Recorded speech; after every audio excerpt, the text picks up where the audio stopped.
Hey guys, welcome back to the channel. Today we are covering the entire Nurse Hannah drama. We don't need a full intro, let's just get into it. If you see these outlets behind this monkey, just ignore it. Nurse Hannah is a mommy vlogger, which is already controversial in and of itself whether you're choosing to record your children as part of your content, but it's as if she actively tries to use rage bait and toe the line of what's acceptable and what could get her canceled in order to gain views and followers. Her latest scandal resulted in people bringing up old controversies and alarming videos, reporting her to CPS, and as a result of all of this, she's been silent on social media since the beginning of the month. So before Nurse Hannah was a mom, she actually made most of her content around being an LTC travel nurse, which included a lot of complaining about her elderly patients and sometimes calling them names. So that kind of shows you her personality even at the beginning of all this. And her being a questionable mother actually started before she even gave birth. She posted about having an over 100-degree fever during her pregnancy and that her husband encouraged her to go on a run, which I'm not a health professional, but I feel like that's not something safe to do for your baby. She also got people pretty angry when she was adamant that an LPN and RN were the same thing, but they aren't. A quick Google search will also tell you that these are not the same thing. Not the worst thing to say or do that we'll get into in this video. I mean, people say incorrect stuff on the internet every day, but it did rub people the wrong way how loud and wrong she was. She also got a lot of heat for refusing prenatal care when she was well into her pregnancy. People were extremely confused why she was refusing care since she's a literal nurse and should know exactly how important that care is. And she responded back saying that it was because her family didn't have insurance, which people were also confused by because aren't you a full-time nurse? People also pointed out that if you're pregnant without insurance, you usually qualify for programs to get insurance. So since there are programs and payment plans in place and Hannah has flexed about how much money she makes as a nurse,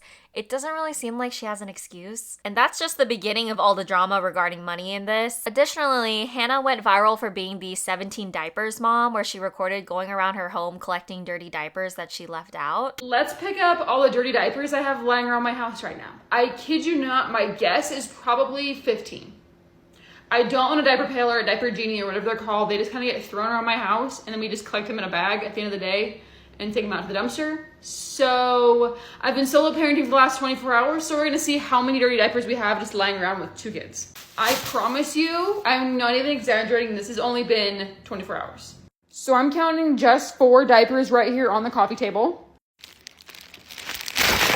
Found another one right behind the couch. Oh, found 2 more.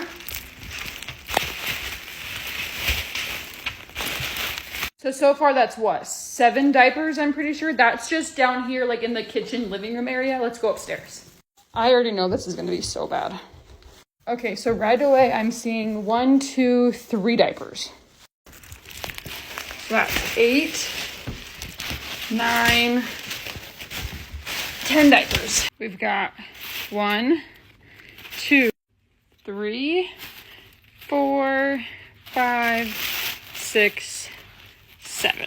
I think if I counted right, that's 17 diapers lying around my house.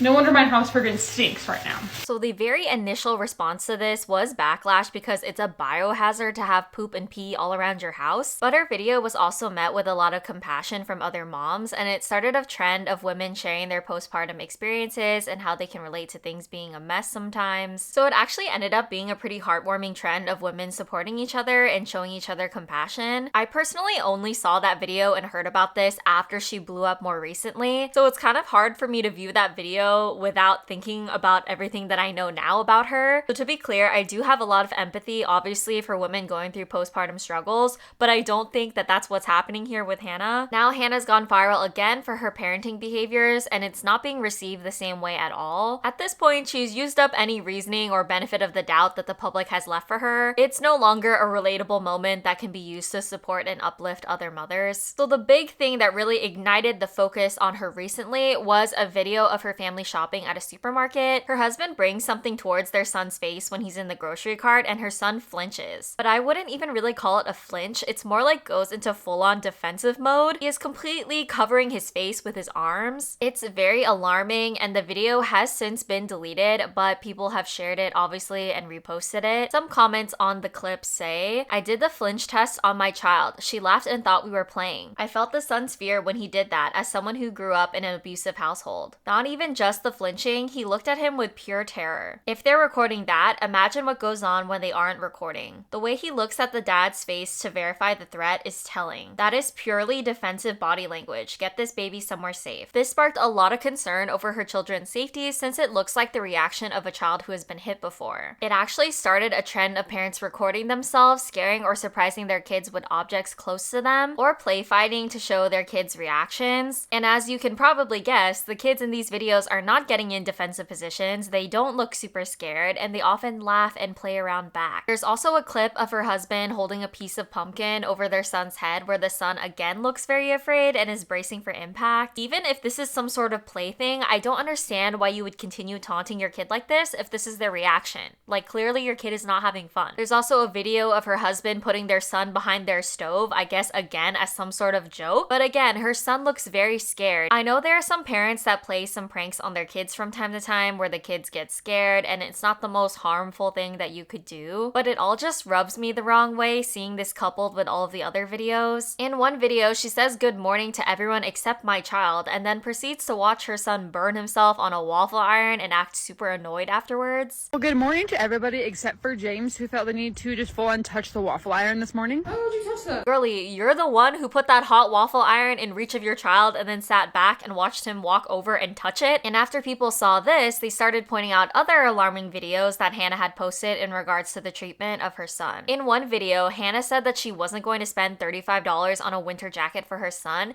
even though she said it felt like 8 degrees outside and her son didn't have a thick jacket on. It feels like 8 degrees.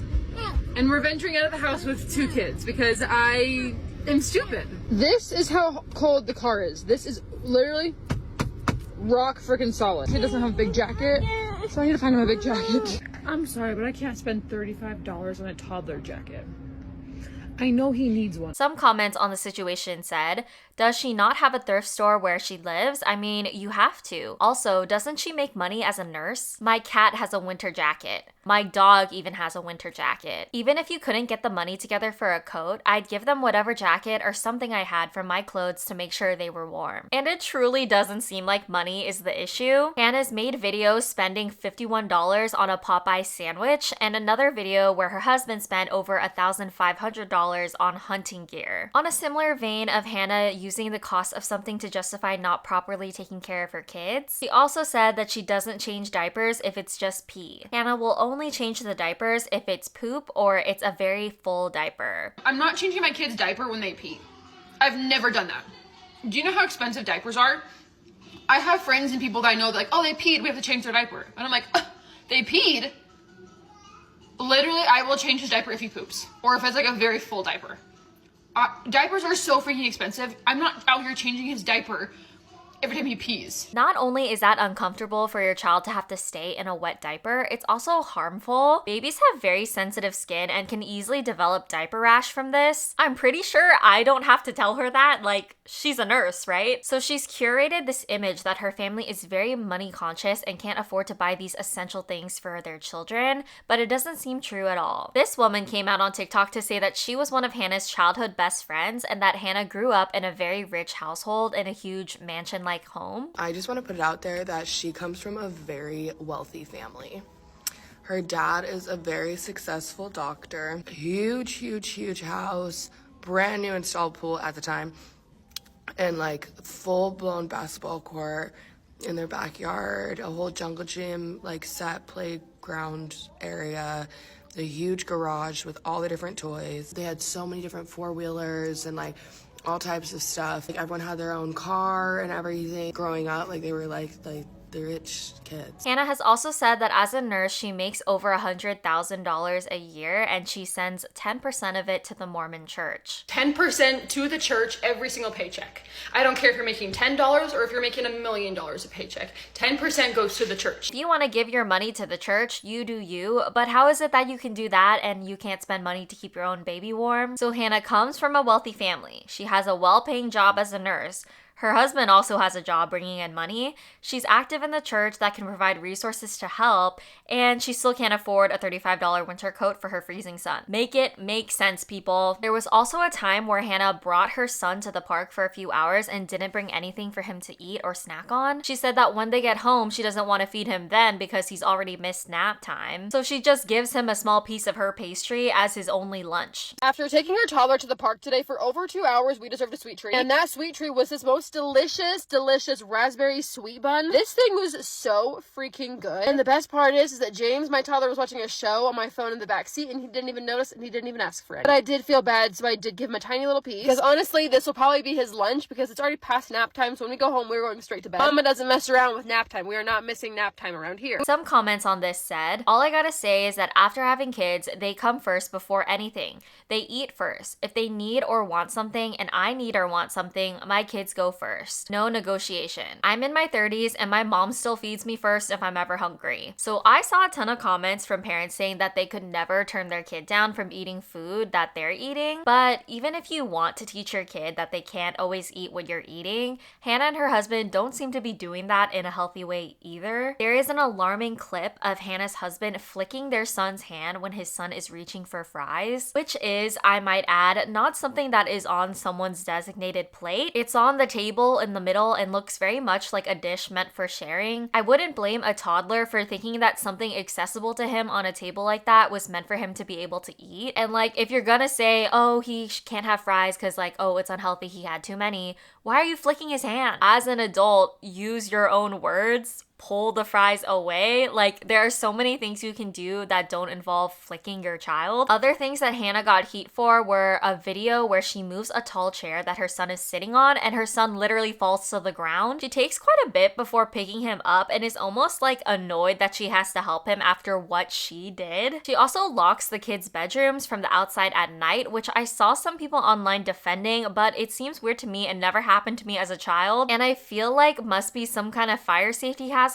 She said in a video that she does this because if he wakes up before she does, she doesn't want him leaving the room and essentially bothering her. And she's posted videos showing herself feeding her baby with the bottle propped up and walking away and out of the room, which is dangerous for some pretty obvious reasons, like your baby could choke. All of this content is really just giving doesn't want to be a mom, resents her kids. And not everyone is meant to be a parent. It's fine if you don't want to have kids and you don't want to be a mother, but if you do have kids, you cannot be treating them like this. It's really messed up. Everything her child does that children just do makes her annoyed. People have also brought attention to it potentially being the husband's fault and that he might be the main abuser over the entire family. First reason being, obviously we saw earlier, their son seems to be terrified of their dad's quick or potentially aggressive movements. For some context, Hannah and her husband actually married after only 6 months of knowing each other, which people speculate could be because of their religious backgrounds as Mormons and the pressure to get married and start having kids right away. And Hannah has shared that her husband is in full control of their family finances. Does your husband control your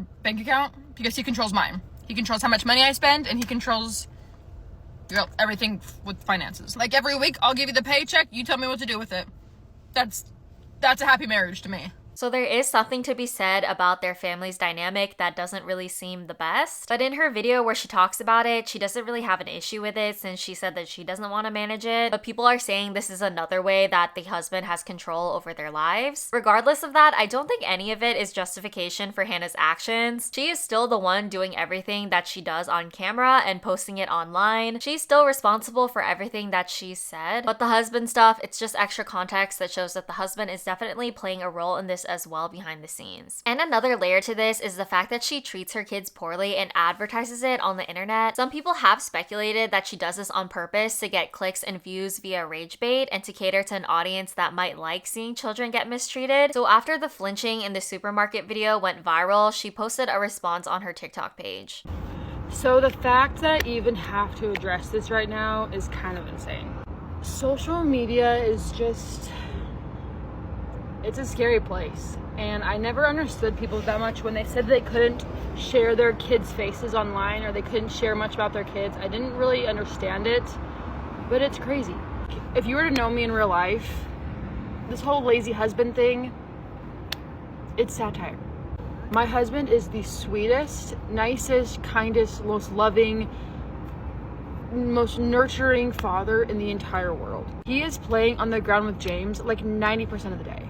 If that man is not laughing, having fun, teasing him, playing with him, whatever it is, then I don't know, then something's wrong, because those two have the strongest bond, the strongest father-son bond that I know of anyone else. And it makes me really sad that social media has turned it into something, or maybe it's, I don't know, maybe that's, it makes me sad that I guess I've turned it into something like that. I don't know.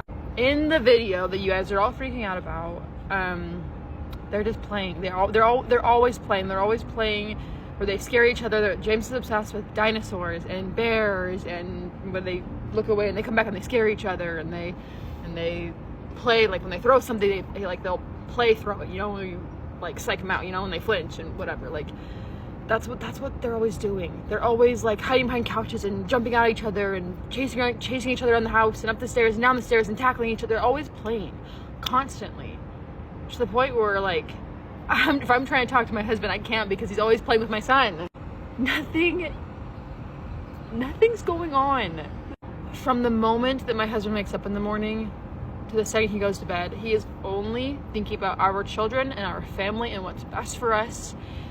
And that's never not on his mind. He is constantly thinking about his children, their futures, what it's like now, how to be the best father. You can't believe everything you see on social media. You just can't. I promise, and when I promise this, I'm serious. Nothing is going on. You know, I don't really owe anyone an explanation. I could just be like everybody else, and when stuff like this happens, I could just keep quiet, and I thought about keeping quiet, just kind of letting it blow over. But I thought, I don't want that. I don't even want the thought of that out there. I don't want anyone to suspect anything, that even to be questioned whatsoever, that me or my husband, that we do not love our children, that we do not treat them with anything other than love. Like, it's crazy. There's nothing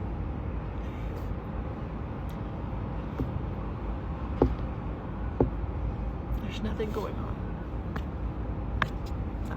So Hannah claims that her lazy husband thing is satire, and oh, he's this great husband and the child and him have the best bond. They're always playing. Girl, those videos did not look like playing. Maybe your husband was laughing and having fun because he likes messing with your child, but your child does not look like he's having fun. And when she says it's to the point where I'm trying to talk to my husband, but he's playing with my son, it's just like giving overcompensating. And to say that you can't believe everything you see on social media, what do you mean, girl? Like, we're seeing what you're posting. She tried to get back into posting after addressing it, but the story blew up more and more. A ton of people started comparing her to Ruby Franke, which, if you don't know who Ruby Franke is, she is a convicted child abuser and former family vlogger. She's also from Utah, and like Hannah, she is a Mormon mom. She once had a YouTube channel called 8 Passengers that was about her family of 6 children. She was convicted in late 2023 after she admitted to inflicting serious physical injuries on her children. So Hannah then posted a video in response to that comparison being made. The fact that I'm even being compared right now to Ruby Franke is absolutely comical. It's hilarious, really. We live in a world nowadays where people will turn nothing into something. We live in a world where people are so desperate to become TikTok famous, they will post about anything in order to get views for themselves. They don't care if it's gonna bring someone down with it, they just want to become TikTok famous. The fact that my children are happy, they're healthy, well-nourished, they're running around playing, that should be a pretty good indicator that everything's just fine. It's great. They always have a clean bum and never have a dirty diaper on. The fact that this is even a thing right now is something that it truly is really funny.